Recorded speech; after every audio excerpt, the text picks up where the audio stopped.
26 जनवरी कोई रस्मी दिन नहीं है। हमारे मुल्क का जो पूरा ढांचा है, सिस्टम है, 26 जनवरी इस पूरे सिस्टम को समझने की दावत देता है। वजह क्या है? वजह यह है, जब ये बात कही गई 29 अगस्त को 1947 में कि हमारा एक आईन होना चाहिए, कानून होना चाहिए, कॉन्स्टिट्यूशन होना चाहिए, संविधान होना चाहिए, जिसके तहत हम जिंदगी गुजार सके। 15 अगस्त में मुल्क आजाद हुआ। 29 अगस्त में इस बात पर गौर व फिक्र किया गया कि हमारे मुल्क का एक कानून होना चाहिए। बहुत सी कमेटियां बनाई गई। उन कमेटियों की बुनियाद पर एक कमेटी को चुना गया जिसमें 6 अरकान थे, 6 मेंबर थे।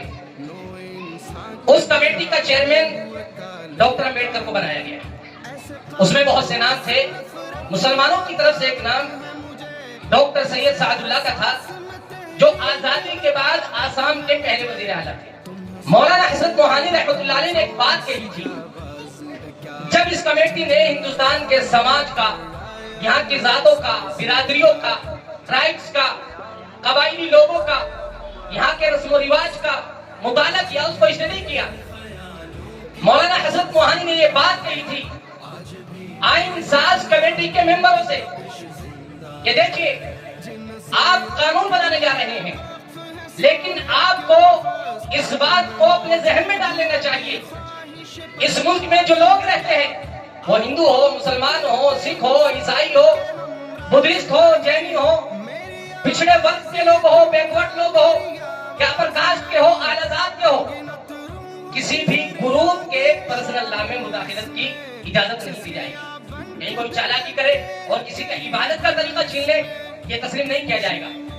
उन्होंने खास तौर से मुसलमानों के बारे में बात कही थी कि मुसलमानों का मजहब, मुसलमानों की जबान, मुसलमानों का कल्चर, यानी मुसलमानों का खाने पीने का तरीका, इबादत का तरीका, मुसलमानों की मसाजिद, उनके मकातिब, उनके मदारिस, मुसलमानों के पर्सनल लॉ में किसी किस्म का इंटरफेयर करने की गुंजाइश नहीं दी जाएगी, मुदाखलत करने की कोई गुंजाइश नहीं दी जाएगी।